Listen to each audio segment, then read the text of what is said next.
Assalamualaikum, nama saya Nurul Izzah binti Rizal. Hadirnya saya di sini untuk menyampaikan sebuah resensi buku yang bertajuk Sejarah 25 Rasul.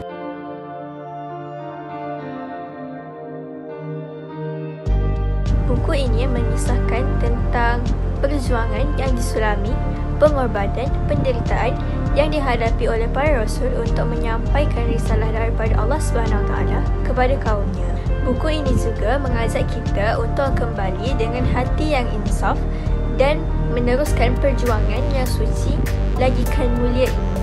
Terdapat banyak kisah di dalam buku ini, termasuklah kisah Nabi Musa, Nabi Isa, Nabi Adam, Nabi Musa, Nabi Muhammad SAW dan banyak lagi. Kisah yang ingin saya ceritakan pada hari ini adalah kisah Nabi Sulaiman dengan semut. Sebelum itu, saya ingin menceritakan serba sedikit tentang Nabi Sulaiman alaihissalam. Nabi Sulaiman alaihissalam merupakan seorang Nabi dan Rasul yang terkenal di kalangan umat Islam pada zaman dahulu.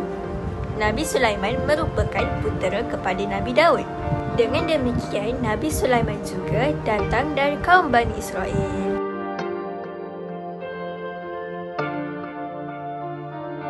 Kisah ini diceritakan oleh Imam Ahmad bin Hanbal.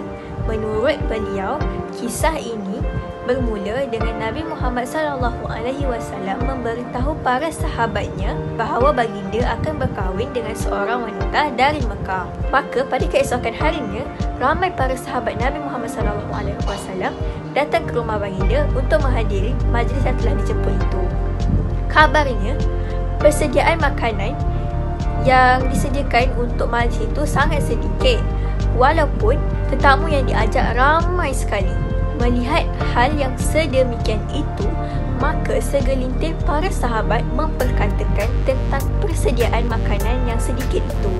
Ketika mereka sedang berkata-kata, Rasulullah sedang bersolat. Setelah Nabi SAW selesai solat, baginda keluar dan mendapatkan tetamu yang ramai itu.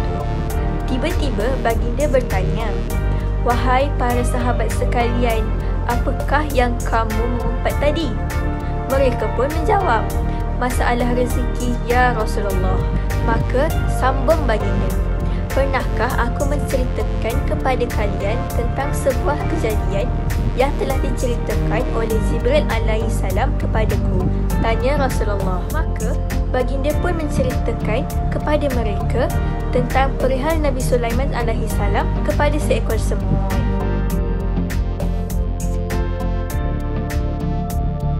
Pada suatu hari, Nabi Sulaiman alaihissalam sedang bersolat di tepi pantai.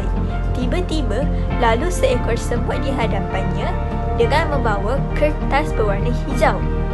Sedang baginda memperhatikan semut itu, bintang kecil itu menjerit dengan sekuat hatinya. Tiba-tiba, muncul seekor katak dari laut itu dan membawa semut di atas punggungnya ke dalam laut. Setelah lama kemudiannya, semut itu muncul di permukaan air bersama-sama dengan katak itu lagi. Melihat kedua ekor binatang itu, baginda semakin hairan dengan tingkah laku mereka dan ingin mengetahui apa yang berlaku di bawah dasar laut itu. Semut tu pun jawab, "Baik ya Nabi Allah." Betapa patuhnya semut tu dekat Nabi Sulaiman. Selepas tu, semut tu ceritalah apa yang dia buat dekat bawah dasar laut tu. Dia menceritakan dekat bawah tu ada satu batu besar yang bawahnya ada ulat-ulat yang menjadi makanan kepada semut tu. Lepas tu, Allah menciptakan raja dekat laut tu yang berupa katak.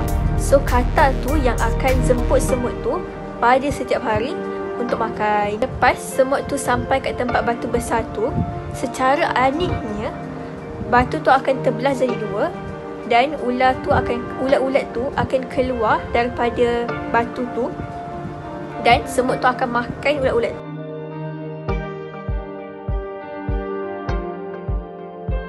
Apa yang kita boleh dapat pengajaran daripada kisah ni adalah kalau kita sentiasa bersangka baik dan bertawakal kepada Allah, nescaya Allah akan memberikan kecukupan rezeki kepada kita.